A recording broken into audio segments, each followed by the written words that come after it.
వివిధ ప్రాంతాల నుంచి వచ్చిన రైతన్నలందరూ కూడా మనం పడతా ఉన్న బాధలు, మనం పడతా ఉన్న సమస్యలు ఏ రకంగా ఇవాళటికి దాదాపుగా 94 రోజులు అయినప్పటికీ కూడా వేలం మొదలై ఇవాళటికి కూడా కేవలం 20% కూడా కొనుగోలు చేయని పరిస్థితులు రాష్ట్రంలో కనిపిస్తూ ఉన్న నేపథ్యంలో మామూలుగా 100 రోజుల్లోనే ప్రక్రియ పూర్తి కావాల్సిన చోట అలాంటిది 94 రోజులు దాటినా కూడా ఇంతవరకు కేవలం 38 మిలియన్ కిలోలు మాత్రమే కొనుగోలు చేసి, అంటే దాదాపుగా పంటేమో పండిందేమో 232 మిలియన్ కిలోలు, కొనుగోలు చేసిందేమో 38 మిలియన్ కిలోలు, అంటే కేవలం 16.5% పండిన పంటలో మాత్రమే కొనుగోలు చేసిన పరిస్థితులు. ఇలాంటి పరిస్థితుల్లో నిజంగా 100 రోజుల్లో ప్రక్రియనే పూర్తి కావాల్సిన చోట 94 రోజులైనా కూడా కేవలం ఇంత తక్కువ పర్సంటేజ్ మాత్రమే కొనుగోలు చేసిన నేపథ్యంలో ఏ రకంగా రైతు బతకగలుగుతాడు, ఇంకా ఎన్ని రోజులు ఇది ప్రక్రియ సాగుతుంది? దాని అర్థం ఏమిటి అని అంటే గన మళ్ళా కర్ణాటకలో మళ్ళా సుబ్బాడన చెప్పినట్టు సెప్టెంబర్లో మళ్ళీ అక్కడ స్టార్ట్ అయినప్పుడు మళ్ళా సగం మంది ట్రేడర్లు న్యాచురల్గా అటువైపునకి మళ్ళీపోయే పరిస్థితి న్యాచురల్గా వస్తుంది. కాబట్టి అంతంత ఫుల్ స్టాప్ పెట్టే కార్యక్రమమే జరుగుతుంది. సో మన దగ్గర ఇంకా పంట కొనుగోలు చేసే కార్యక్రమం కూడా జరగని పరిస్థితి ఉంటుందన్న భయాందోళన మధ్య ఈరోజు మన గోడు వెలిపించుకుంటా ఉన్నాం. నిజంగా చంద్రబాబు నాయుడు గారు రివ్యూ మీటింగ్లు పెట్టి 200 ధర తగ్గకూడదు అని చెప్పి ఆయన చెప్తే, ఆయన చెప్పిన మరుసటి రోజే పొదిల్లో 179, టంగుటూరులో 184, కనిగిరిలో 184, కందుకూరులో 186, జంగారెడ్డిగూడెంలో 170, గోపాలపురంలో 170 ఈ రేట్లకు తగ్గిపోయి కొనుగోలు చేస్తూ ఉన్నారు అని అంటే సిండికేట్కి ఏ రకమైన బలం ఉంది అన్నదానికి నిదర్శనం ఇది. నిజంగా మొట్టమొదటిసారిగా అసలు టొబాకో బోర్డు ఎందుకు పెట్టినారు? టొబాకో బోర్డులో రైతులకు మంచి జరగాలి అనే ఉద్దేశంతో వ్యాపారులను ఒక ప్లాట్ఫామ్ మీదకి తీసుకొచ్చి ఆ ప్లాట్ఫామ్లో వివిధ రకాల వ్యాపారాలు పార్టిసిపేట్ చేస్తే ఆ వ్యాపారులు పార్టిసిపేట్ చేసిన నేపథ్యంలో కాంపిటీషన్ క్రియేట్ అవుతుందని, తద్వారా రైతులకు మేలు జరుగుతుందనే ఉద్దేశంతో టొబాకో బోర్డు అనేది క్రియేషన్ అనేది జరిగింది. కానీ చంద్రబాబు నాయుడు గారి ప్రభుత్వ పుణ్యాన ఏ రకంగా పరిస్థితి మారిపోయిందని అంటే, చంద్రబాబు నాయుడు గారు అధికారంలోకి వస్తూనే ఈ సిండికేట్కి అందరికీ కూడా కొమ్ములు వస్తాయి. సిండికేట్ మొత్తం ఏకమయ్యి చంద్రబాబు నాయుడు చెప్పేది మాత్రం చెప్తా ఉంటాడు, మనం చేసేది మనం చేస్తూ ఉంటాం అనే ధైర్యము ఈ పంటే కాదు, ఆక్వా పంటకైనా అంతే, ఈ పంటకైనా అంతే, ఏ పంట అయినా అంతే. దళారీల వ్యవస్థనే నడుస్తూ ఉంది. వెంటనే ధరలు పతనమైపోయి చివరికి ఈ రకమైన దారుణమైన రేట్లకు పడిపోయిన పరిస్థితులు కనిపిస్తూ ఉన్నాయి.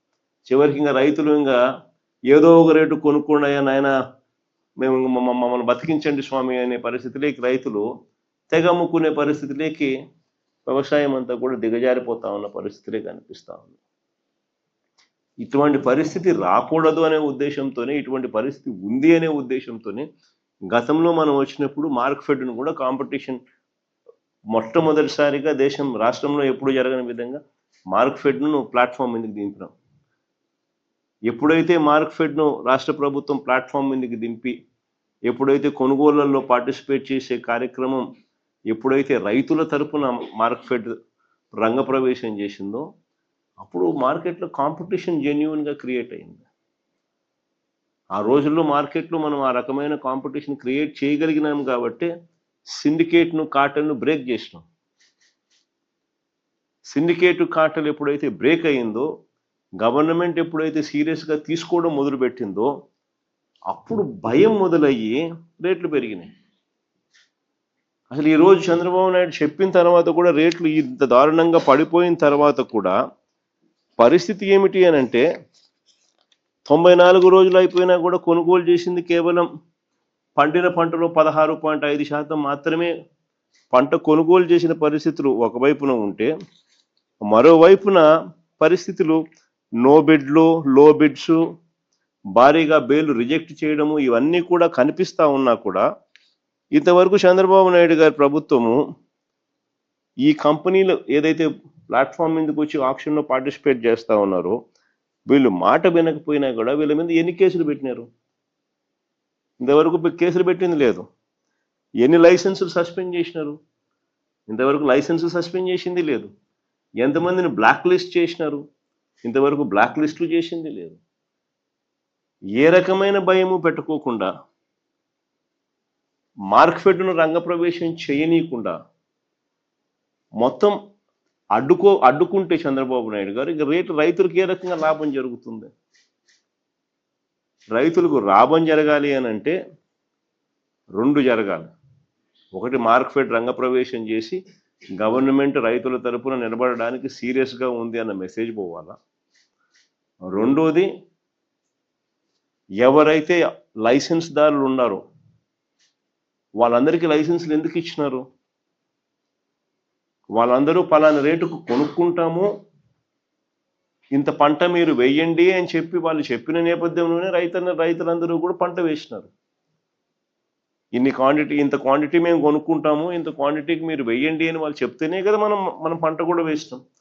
మరి వాళ్ళు చెప్పిన ఆ క్వాంటిటీ కొనుగోలు చేస్తామని చెప్పి అష్యూరెన్స్ ఇచ్చిన క్వాంటిటీ కూడా మనకు రైతులకు నష్టపోకుండా లాభం వచ్చే రేటుకు వాళ్ళు కొనుగోలు చేయాలి కదా. అది వాళ్ళ నైతిక బాధ్యత కదా.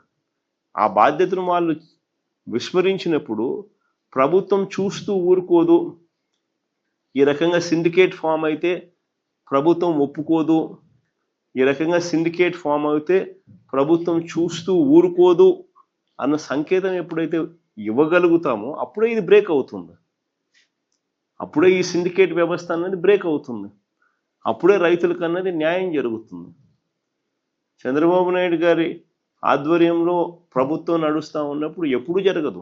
5 సంవత్సరాలు వరుసగా పక్కన తెలంగాణకు 100 మీటర్ల దూరంలో మన ఆంధ్ర ఉంది.